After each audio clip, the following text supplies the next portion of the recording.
తెలంగాణ రాష్ట్రంలో వైన్ షాప్ల వద్ద పర్మిట్ రూమ్ల పేరిట ఎక్సైజ్ నిబంధనలకు విరుద్ధంగా అమ్మకాలతో పాటు సిట్టింగ్ ఏర్పాటు చేసిన వైన్ షాప్ నిర్వాహకులపై కఠిన చర్యలు చేపట్టాలని డిమాండ్ చేశారు తెలంగాణ రాష్ట్ర bar and restaurant owner association అధ్యక్షుడు దామోదర్ గౌడ్. నిబంధనలకు విరుద్ధంగా వ్యవహరిస్తున్న వైన్ షాపులపైన ఎక్సైజ్ అధికారులు ఎందుకు చర్యలు చేపట్టడం లేదంటూ ఆయన ప్రశ్నించారు. ఈ రోజు బాలానగర్లోని ఎక్సైజ్ పోలీస్ స్టేషన్లో ఎక్సైజ్ పోలీసులకు వినతి పత్రాన్ని అందజేశారు. ఈ సందర్భంగా వారు మాట్లాడుతూ ప్రతి వైన్ షాప్ వద్ద 10/10 పర్మిట్ రూమ్లను మాత్రమే ఏర్పాటు చేయాలని, ఎక్సైజ్ శాఖ నిబంధనలో ఉన్న వాటిని మాత్రం పట్టించుకోకుండా తాగేవారి కోసం సిట్టింగ్ ఏర్పాటు చేయడమే కాకుండా వైన్ షాప్ ముందు భాగంలో అమ్మకాలు చేస్తున్నారని ఆరోపించారు. వీటిపైన చర్యలు తీసుకోవాలని ఎన్నిసార్లు అధికారులకు మొదలుపెట్టుకున్నా పట్టించుకోవడం లేదంటూ ఆగ్రహం వ్యక్తం చేశారు. అధికారులు సైతం వారిని చూసి చూడనట్టు వదిలేయడం వల్ల ఇప్పటికే ఈ ఎక్సైజ్ స్టేషన్ పరిధిలో 15కు పైగా బార్లు వాటి లైసెన్సులు మార్చుకున్నామని ఆయన తెలియజేశారు. రాష్ట్ర ప్రభుత్వానికి ఆదాయం తెచ్చే బార్ల పట్ల ఇంత వివక్ష చూపడం సరికాదని విమర్శించారు. ఇప్పటికైనా తెలంగాణ రాష్ట్ర ప్రభుత్వం ఎక్సైజ్ శాఖ ఆధ్వర్యంలో పర్మిట్ రూమ్ విషయంలో కఠినంగా వ్యవహరించి వాటి నిబంధనలు తప్పనిసరిగా పాటించేలా చర్యలు చేపట్టాలని, లేదంటే తాము పెద్ద ఎత్తున ఉద్యమం చేపడతామని వారు హెచ్చరించారు. ఎక్సైజ్ అధికారులు పర్మిట్ రూమ్లను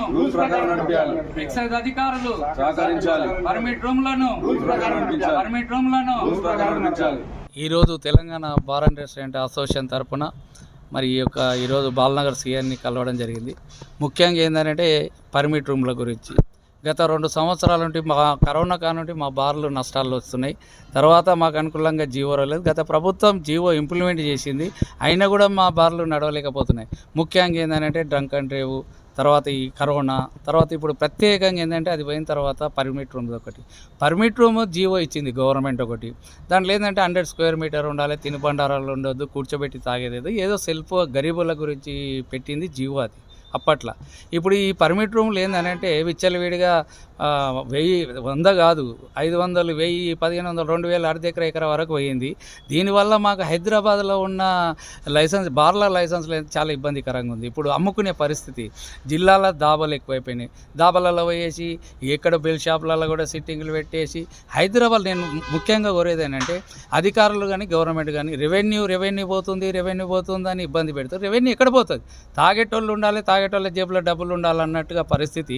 మేము కూడా వ్యాపారం చేస్తున్నాం, అమ్ముడు పోతే మనం ఈయనక రెడీగా ఉన్నాం. మన బీర్ షార్టేజ్ అయితే ఉన్న కాడిగా అమ్ముకున్నాం, గవర్నమెంట్ ప్రాబ్లం కాబట్టి. ఇప్పుడు కూడా మళ్ళీ రేటు పెరిగింది, 30 రూపాయలు పెరిగింది. వైన్ షాప్లలో రేటు తక్కువ కాబట్టి అక్కడ పోతే మా బార్లలో ఇబ్బందికరంగా ఉంది. ముఖ్యంగా ఏంటంటే ఇప్పటి కూడా ఈ బాలనగర్ సర్కిల్లో, స్టేట్ మొత్తంలో కాదు, బాలనగర్ సర్కిల్లో ఉన్న బార్లు 13 బార్లు ఇక్కడ నుండి షిఫ్ట్ చేసిరు, అమ్ముకున్నాం. చేతగాక నడవలేక ఇబ్బందులు పడి నడవక 40 మందికి జీవనోపాధి ఇచ్చిన వాళ్ళం మేము. 30 ఏళ్ళ నుండి ఈ సర్వీస్లో ఉన్నాం. ఇవాళ మా పరిస్థితి ఏంది? గత ప్రభుత్వం కొన్ని చేసింది, ఈ ప్రభుత్వం ఎందుకంటే రిక్వెస్ట్ చేస్తున్నాం. మన ముఖ్యమంత్రి రేవంత్ రెడ్డి గారికి మరియు జూపల్లి కృష్ణారావు గారికి కూడా కలవడం జరిగింది. కమిషనర్ కలిసినాం. సార్, ఈ యొక్క జీవో ఉంది, కొత్త జీవో కాదు. ఇక అన్ని జిల్లాల్లో 10 గంటల వరకు టైమింగ్ ఉంది. గ్రేటర్ హైదరాబాద్లో 11 గంటల వరకు వైన్ షాప్ టైమింగ్ ఉంది. ఆ టైమింగ్ అన్నా చేయండి. ఈ రూల్స్ ఇంప్లిమెంట్ చేయమంటున్నాం. సరే, 10/10 ఒక జీవో ఇంప్లిమెంట్ చేయాలంటే గవర్నమెంట్ దృష్టి. ఎక్సైజ్ అధికారులు ఏంటంటే ఈ యొక్క ఇంప్లిమెంట్ చేయడానికి ఎందుకు వెనుకపోతున్నారు అంటే, మేము లైసెన్స్లో కాదమ్మా, గవర్నమెంట్కు వైన్ షాపు బారు 2 కండ్ల లాంటివి అని చెప్తున్నాం. మేము రెవెన్యూ ఇస్తలేమా? ఈ బెల్ షాప్ అంటే వైన్ షాప్ బంద్ కాగానే ఈ గ్రేటర్ హైదరాబాద్ గల్లీకి బెల్ షాపులు ఉన్నాయి. వాళ్ళు 24 గంటలు అమ్ముకోవచ్చు. మా దగ్గర ఎవరు వస్తారు? మా దగ్గర ఉంటున్న రేటు 10 రూపాయలు. మా మెయింటెనెన్స్ వేరు, రెంట్లు వేరు, ఇవన్నీ నడుస్తున్నాయి. ఈరోజు ఏంటంటే బార్లు అమ్ముకునే మాకు బాధ అనిపిస్తుంది. మేము ఇన్నేళ్ళ నుండి ఇప్పుడు బార్లు అమ్ముకొని పరిస్థితి షిఫ్టింగ్. ఇదే స్టేషన్ పరిధిలో 15 బార్లు అమ్ముకున్నారు. ఇవాళ ఇక్కడ అమ్ముతున్నాడు. దీంట్లో కూడా ఎక్సైజ్ డిపార్ట్మెంట్ ఇన్వాల్వ్మెంట్ ఉంది. వీళ్ళు సహకరించడానికే మేము అమ్ముకుంటున్నాం. అలసిపోయి ఈ నుండి పోతే శేర్లింగంపల్లి పోతుంది. శేర్లింగంపల్లి సిఐ గారు అక్కడ డిపార్ట్మెంట్ ఏంటంటే దారుణం. ఈ షిఫ్టింగ్ కూడా 16 లక్షల రూపాయలు మేము పెనాల్టీ ఉట్టిగా ఏం షిఫ్టింగ్ చేసలేదు. దానికి అధికారం ఉంది. అక్కడ ఉన్న డిపార్ట్మెంట్కు బాగా సతాయిస్తుంది. ఎందుకు సతాయిస్తారు మమ్మల్ని? సిఐలు ఎందుకు ఇబ్బంది పెడుతున్నారు? పై అధికారుల దగ్గర పోతే కింద అధికారులకు అన్ని రూల్స్ ఉన్నాయి, అన్నీ ఉన్నాయి, మీరు చెప్పుకోండి అని చెప్తున్నాం. మా బాధ ఎవరికి చెప్పుకోవాలి? కమిషనర్లు ఇప్పటికి 3-4 అయినరు, ప్రతిసారి పోయి చెప్తున్నాం మా బాధ కమిషనర్కి. మొన్న కూడా జూపల్లి గారికి ఇది రిజిస్టర్డ్ డీడీ కంపల్సరీ కావాలంటున్నారు. రిజిస్టర్డ్ డీడీ ఓనర్లు మాకు ఇవ్వట్లేదు, దానికి స్టాంప్ డ్యూటీ అంటున్నాం. ఇన్ని ప్రాబ్లమ్స్ మాకు. ఇప్పుడు కూడా వ్యవస్థ, ఇప్పుడు కూడా సీజన్, మొన్న బీర్ రేటు పెరిగింది. మేము ఎక్కడ పోవాలి? ఎవరికి చెప్పుకోవాలి? లైసెన్స్ ఫీజు కట్టని వాళ్ళు ఉన్నారు. ఇంకా ఇంత ప్రాబ్లమా? ఎవరిని అడగాలి? దీనికంటే పట్టింపు లేదా? అంటే మా మంచితనమా? ఈరోజు బార్ అసోసియేషన్ అంటే చిల్లరగా చూస్తున్నారా? ఒక వ్యవస్థ కదా మేము నడిపేది. అందుగురించి ప్రభుత్వానికి ఈ రోజు నుండి స్టార్ట్ చేసినాం. గతం నుండి ప్రతి సిఐకి, ప్రతి డీసీకి, ప్రతి ఏసీకి రిప్రజెంటేషన్లు ఇచ్చుకుంటా ఒక చెల్లడం లేదు. కమిషనర్ ప్రభుత్వం దృష్టికి తీసుకుపోయినాం. ఎందుకు మమ్మల్ని తక్కువ అంచనా వేసుకుంటున్నారు? ఇదే కాకపోతే ఈరోజు మేము ఏంటంటే స్టేట్ అసోసియేషన్ తరఫున ఈరోజు మా ఏరియాలో మా బిజినెస్ 5-6 బార్లు ఒక దగ్గర ఉంటే వైన్ షాపులకి ఇక్కడ ఉన్న సిఐ ఇక్కడ నుండి అక్కడ ఎంక్వైరీ చేయండి. మా తప్పు కాదు. పక్కపక్కలు ఎందుకు పెట్టిస్తున్నాడు? ఎందుకు ఈ లాలుచి పని చేస్తున్నారు? మాకు అడిగే హక్కులు మాకు లేదా? పై అధికారులు చెప్తారు. ఈ సిఐలు ఎందుకు ఇంత ఈ దిగజారిపోయి మమ్మల్ని ఇబ్బంది పెడుతున్నా మాకు అర్థం కావట్లేదు. ఈ బార్లన్నీ ఎక్కడ పోతున్నాయి? ఎంక్వైరీ చేయండి. ఎంత రెవెన్యూ కాకుండా లాలుచి పని చేస్తున్నారు. మాకు అడిగే హక్కులు మాకు లేదా? పై అధికారులు చెప్తారు. ఈ సిఐలు ఎందుకు ఇంత ఈ దిగజారిపోయి మమ్మల్ని ఇబ్బంది పెడుతున్నా మాకు అర్థం కావట్లేదు. ఈ బార్లన్నీ ఎక్కడ పోతున్నాయి? ఎంక్వైరీ చేయండి. ఎంత రెవెన్యూ కాకుండా అనధికారికంగా ఎన్ని నడుస్తున్నాయో మాకు తెలుసు. లాస్ట్కి ఇదే కాదు, ఈ రోజుతోనే మా సమస్య మీద పరిష్కారం చేయకపోతే పెద్ద ఎత్తున మా కమిషనర్ ఆఫీస్గా స్టేట్ మొత్తం వచ్చి ముట్టడి చేస్తాం. మా ఈ పరిష్కారం కాకపోతే దయచేసి మరి ఎక్సైజ్ మినిస్టర్ గారు కూడా మనం కలిస్తే మళ్ళీ కూడా ఒకసారి మీటింగ్ పెట్టారు, సమస్యల మీద వివరించినాం. ఈసారి కూడా మాకు మీటింగ్ పెడుతున్నారు. దయచేసి తొందరలో, మాకు ఇప్పుడు వచ్చే సీజన్, ఇప్పటికే చాలా బాధల్లో ఉన్నాం. నెక్స్ట్ మళ్ళీ మార్చి 20 తారీఖున లైసెన్స్ ఫీజు కట్టేది ఉంది. ఇప్పుడే గత నెల లైసెన్స్ ఫీజు కట్టలేని పరిస్థితిలో ఏమంటే ఇంట్రెస్ట్లు అంటారు, డిపార్ట్మెంట్ రూల్ అంటారు. మరి మా రూల్ ఎక్కడ పోతుంది? లేట్ అయితే వడ్డీ వేస్తా అంటున్నారు.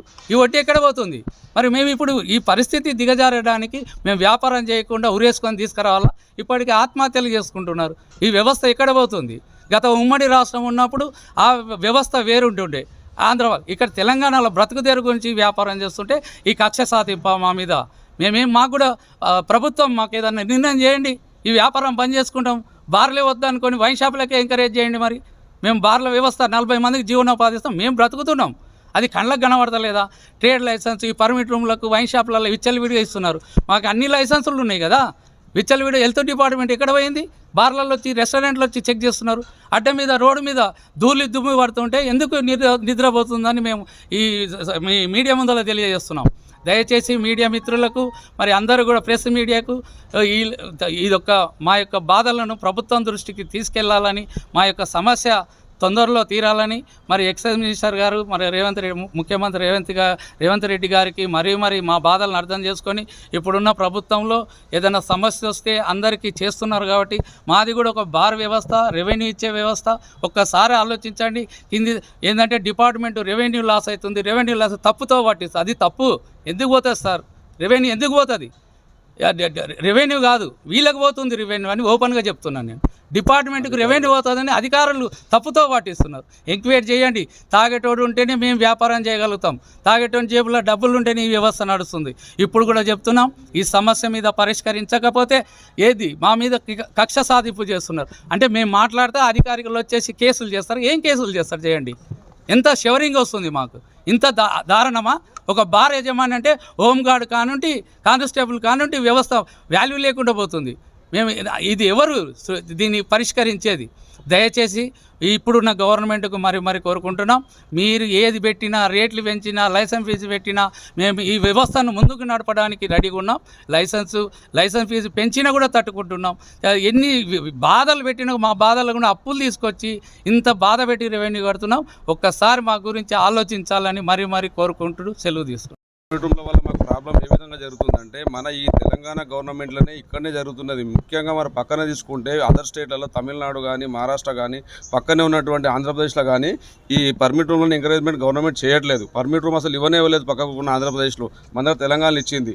మనకు లాస్ట్ టైం తీసుకుంటే కరోనాకు ముందు పర్మిట్ రూమ్లు ఉండే, కానీ ఈ విధంగా లేకుండే విచ్చలవిడిగా ఎంత పెద్ద ఎత్తున ఈ 100 స్క్వేర్ మీటర్ కంటే 2000 స్క్వేర్ మీటర్, 1500 స్క్వేర్ మీటర్ ఈ విధంగా టేబుల్, కుర్చీలు అనేది వేసి నడిపించకపోయేది. ఇప్పుడు టేబుల్, కుర్చీలను వేసి నడిపిస్తున్నారు.